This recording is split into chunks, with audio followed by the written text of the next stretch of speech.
So Madhouse came out in 1974, and it is a proto-slasher sort of giallo-esque film with Vincent Price and Peter Cushing, and this tells a story about an actor named Paul Toombes, a horror movie star who returns to his famous role after years in a mental institution, but the character seems to be committing murders independent of his will. This was a Patron request from Jeanette Spevak, so thank you for requesting this. I had seen this before a couple years back, and I remember liking it then, and rewatching it still holds up. This is one of the better Vincent Price films. Which brings me right into my first positive, is having Vincent Price and Peter Cushing in this. I think they're both terrific. You get a lot more Vincent Price than Peter Cushing. I wish we could have gotten a little bit more Cushing in this. But if you're a fan of those two actors, that's one big reason that you should watch this. I also just really like the concept. The plot is, like I said, very giallo. You got this police investigation going on. You got this killer wearing black leather gloves. We see this killer put on the gloves like every time he's about to do a kill.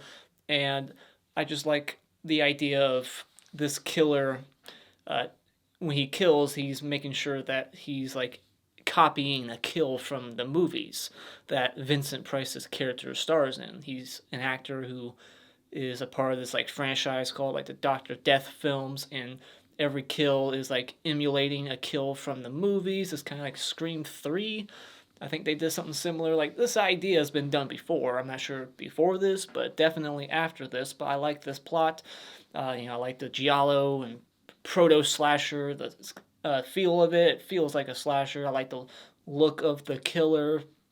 He's got like a skull mask on. He's got like the black cape, and the kills in this movie. It's not gory or anything, but you get a decent amount of them, and they're violent for the times. You get a pitchfork kill, and I like the variety we get. It's not like all the same, just stab, stab, stab. I don't like repetitious kills like the Scream franchise where everyone just gets stabbed in the stomach. Like in this one, we get a variety of different weapons being used, a sword kill, a pitchfork, hanging, decapitation. You get all kinds of different stuff in this. And you get a big body count for an early 70s proto-slasher, and all the kills are spread out throughout the movie. It's not like all saved for the end. You get like a kill like every 10 minutes. So the movie never really slows down. There's always something interesting happening. I was never really bored watching the movie. I thought the pace was solid. It's also got some good atmosphere. I like the setting, this old mansion, the basement. Kind of has like a gothic horror look to it. Some green lighting down there. It looks like a weird like laboratory. There's spider webs everywhere. And then you get the Hollywood setting also, all the sound stages, and I like all the segments where they're like shooting a movie within the movie. So good atmosphere, good acting, good cast, lots of good things to take from this movie. But getting into my negatives, I thought the killer was a bit obvious. It's been a couple of years since the first time I watched it, and I can't honestly remember if I predicted it the first time, but I feel like I did. But just watching it this time, knowing who it was, I was like, yeah, it still seems obvious. Like, there's not many red herrings. This is one of those movies where they try to make you think that the main character, Vincent Price, is crazy and he's just doing all the killings. But it's not going to be him, because that would be too obvious. So who else could it be? And there's not many other options. And I did want more Peter Cushing in this film. He's barely in it. He's in the first act for a little bit. Then, when it flashes forward, he goes to the mansion, we're reintroduced to him, and then he kind of just goes away for a while. You just see him sprinkled here and there without saying much, and then he's at the very end. But it's like, I wanted more in the middle from him. More interactions between him and Vincent Price would have been nice. And I wish that some of these kills could have been on screen a little longer, like the pitchfork kill. There's just kills that kind of cut away fast, and the effects aren't that great. Like the decapitated head we see, it looked so fake that I thought for a second that it was supposed to be fake. Like he found like some prop. It was like a mannequin head that fell over, but no, that's actually supposed to be that person. So, so the effects could have been way better. And the whole Faye character, I did not like on this watch. There's something that she does towards the end that I feel like should have been someone else's character doing that. Trying to be vague here, but I just thought she was a bit mush and she was not needed. So final thoughts, this is a good giallo-esque proto-slasher Price film that's one of his best, with some good kills, good variety, and some unintentional comedy, and it's hardly ever dull. I thought the story was really engaging. I liked the concept here, and the execution was good. Some things could have been better. Some characters didn't really need to be here, or didn't need to be as crazy as they were, but it's still a film that's worth checking out. So when it comes to Madhouse, I really enjoyed this movie. I'm going to give it 4 out of 5 stars. All right, time for a spoiler discussion. So the movie never really tells you what year it is. It just says, somewhere in Hollywood. And then after this whole opening, it just goes some years later, just some. Like, well, how much is some? Like 10, 15, 30, 3, 4, like how many? They never tell you. And so it opens up at this like Dr. Death viewing party, and Vincent Price is showing all his Hollywood friends his movies, and we are introduced to his crazy ex-girlfriend Faye, who ends up getting more crazy. When it flashes forward, she's the chick in the basement with like the red hair and the cobwebs and spiders in her hair too at some points. I think, right? She's just crazy. But he's getting engaged to this woman who's like half his age, and then he finds out that she's a former porn star. So then Ellen, his fiancée, the porn star, former porn star, runs upstairs, and we see the killer putting on his gloves, and then she gets killed off camera. Like, she just turns towards the camera, screams, and it freezes. And, then he goes into the room, and her body's just sitting there in front of the mirror, and he goes up and he, like, grabs her, and her head just plops off. Something that happens in a lot of movies. How many times has that happened? Freddy versus Jason. It's the first one that comes to my mind. Slumber Party Massacre, it's like just heads pop off. And it was, like, such a clean cut. And it looked so fucking fake. But yeah, he just loses his mind. And then it's like, some years later in London. Again, how many years later is this? So Vincent Price is released from the mental institution, and he's going to London to start a TV series based on his movies. He's going to play the character once again. And the porn producer who used to work with his dead fiancée is now the producer of his TV show. Coincidence. And no, they said that he chose him, so never mind. And the case is still unsolved, so they don't know who committed that murder in the opening, but he still went to an institution for a while because it made him snap. And so then we're reintroduced to Peter Cushing, and he's the writer of the movies, and he's the writer of this upcoming TV series.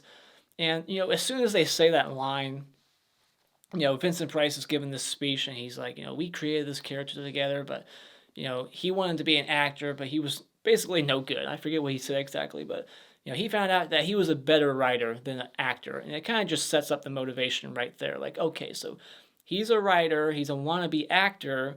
Vincent Price is the famous actor playing the character that Herbert wrote, so there's jealousy there. Like, no, I should have played, my character that I wrote. It's kind of like Sylvester Stallone in Rocky. No, I'm playing Rocky. This is how Herbert's character was. I wrote Dr. Death. I get to play him. So he's creating this whole scheme, this whole plan to create the TV series, and then he's going to make Vincent Price go crazy and, get him arrested or killed somehow.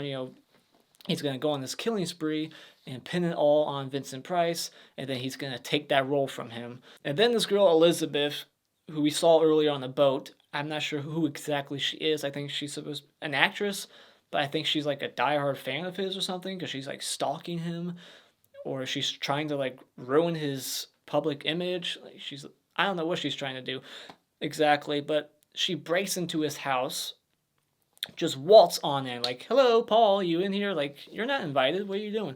And then she sees who she thinks is Vincent Price, walking through the garden. She goes and then gets pitchforked right in the throat, and then he just puts her body on a canoe and pushes her off into the lake like Alice. And some boys find her body, and then we're introduced to her foster parents, and her parents are really weird. There are other weird characters in this movie besides Faye. Like, instead of going to the police with this pocket watch that they find on the body that they know is Price's, they used that as blackmail instead. Really? Like, wow, they're desperate. So instead of just doing what's right and going to the police with the pocket watch, they're gonna go like hang around the mansion where there's a killer and try to blackmail the killer. Like, that's such a stupid plan. You know this person, or you think this person is a murderer, and what are you going to do? You're going to go blackmail them. Another thing I thought was just kind of funny was that when they're shooting the movie or the TV show, the one chick who's like the producer's wife and she wants to be a famous actress and he's trying to get her famous, and they have this secret plan to kill his character off and she's going to be the new Dr. Death. But during that scene, she keeps like looking at the camera, she's fucking up the take, but she messes up one take, and that's all it took for them to like shut down the set for a day. Like, all right, time for break. We'll continue tomorrow. It's like, no, time is money. I don't think they would do that realistically. I don't know. I'm not in the film business. But I just thought that was very stupid. It's like, oh man, she messed up one take. All right, well, that's it, guys. Let's just shut everything down. Let's take a lunch. We'll continue the scene tomorrow. Like, no. So then that actress, Carol, his assistant, she runs off by herself to play pinball, and this is a little convenient because, this death only happens if she runs off by herself. You got Peter Cushing and Vincent Price downstairs, they're watching some movie, and then she just goes off on her own to get killed. Rule number 1 in the horror movie, you never separate, but, she just wants to go play pinball in the gym upstairs, and somehow the killer gets, like, all the equipment to go off. You got like this machine go out, the treadmill, this and that. It seemed like a Paranormal Activity film for a little bit. It's like, how is the killer pulling this off? But then he just goes up and strangles her. Then they find the body like hanging from one of the weight equipment, like the pulley things, like wrapped around her throat, I think. So they find a glove at the scene of the crime, and they're making everyone that was at that party like wear the glove to see if it fits. And automatically, I thought of the OJ case. If the glove fits, or if it doesn't fit, you must acquit. Then we get this death scene on set that was just unintentionally funny. I'm not sure if they were trying to be funny, but it just was so comical to me. This malfunctioning prop, the bed crushes him, and again, like, that's a scene where they could have, upped the blood and gore. We could have seen like a shot of his body afterwards, but we don't see anything. I don't think you hear anything. There's no like sound design to hear bones crushing or anything like that. But what a dangerous prop for this film. And it just went wrong. The button wouldn't stop it, and this director just gets crushed. And it was meant for Vincent Price to get killed. Then we get like a double impalement kill with the blackmailers, the foster parents. They just go inside the house like their foster kid and get killed as a result. A double sword kill through both of them. So that was nice. You could tell they cut that short some. It felt like there was more there, but it got censored. And then Faye finds their bodies in the closet upstairs with the swords still in them, like holding them together. Like their bodies are standing up in the closet. Like, bodies don't just stand up. Like, what's keeping them up? The clothes? I don't think so. So then we get this chase scene with the PR lady, Julie, and finally, for once in a horror film, the elevator doors open up when the killer sticks his hand in it. You know how like in Halloween 2, the scalpel's in there and it just keeps shutting on Michael's hand? Like, no! Like, you can't get Laurie. But in this movie, the door's like, oh, someone wants in? Okay, and then boom. It cost her life. But man, she should have fought back. That was bullshit. Like, she just sits there and is like, oh, I give up on life. Just kill me now. Like, that's it? Really? Come on, Julie. We do get to see the aftermath of her kill, though. It's off camera at first, but then later on we see the scalpel or knife or whatever still in her neck from, like, one side out the other. So that was actually good. So At least we got to see that. So then Vincent Price, he finds her body with the knife in her throat, and this is when he like snaps, and then he locks himself in like the sound stage, and he's like reenacting the movie or something. He's just going on like this big speech, and then sets fire to the whole thing. And, you know, I guess at this point he's put it together, like, who's responsible, but he wants to like fake his death, and somehow he does. Like, it's impossible. Like, how can you fake your death like this if there's no body discovered? Like, we see him later on. He does have burns, but he's not dead. So it's like, why do... Like, Peter Cushing and producer, the police are no longer investigating. Like, case closed. Vincent Price, he's the killer, and he killed himself because of the guilt or whatever, and... Like, he's dead. It's like, well, did you find a body? Did you find ashes of a body? Like nothing? Like, okay, he's dead. It's like Opera. Dario Argento's Opera. Spoiler for that movie, but same thing. Killer fakes his death by, like, burning a mannequin. Like, oh, we found this burnt mannequin. There's our killer. Bullshit. Like, he's still out there. But, you know, he shows up.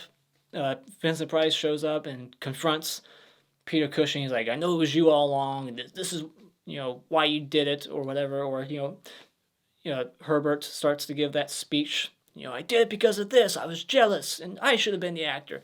I should have been Rocky. And then, you know, we get this quick little fight between them, and then his crazy wife in the basement goes up the stairs and stabs him and kills, you know, Peter Cushing. That should have been Vincent Price. Like, he's the one that killed his ex-wife. He's the one that's made him snapped, made him go to that, caused him to go to that institution for years. He's the one that's trying to kill his career. This is his moment. This is his revenge on his friend who's betrayed him, not crazy ex-wife. Like, take that character out. This should have been just a fight between Cushing and Price, head to head, and, you know, he stabs him and kills him. But I like that they keep his body in the basement, and we see it like rot, and he's just like a skeleton down there with spiders crawling all over his face. But then, just to make things extra crazy, Vincent Price starts to make himself look like Peter Cushing. He puts all this makeup and prosthetics on his face, and he looks like Peter Cushing, and he's having dinner with Cushing's wife. I know I keep calling that, his character's name is Herbert, whatever. But the character Faye still refers to Paul as Paul. You know, Price's character, she's not calling him by Cushing's character, Herbert. She's calling him Paul with Herbert's face. But it's like, so what? He's going to live the rest of his life looking like Peter Cushing? And everyone's just going to think that's him? Bullshit. He's like 6 inches taller. Like, hey, Herbert, when did you grow so big? Like, Vincent Price is a tall dude. Peter Cushing is not. So that's not believable in the slightest.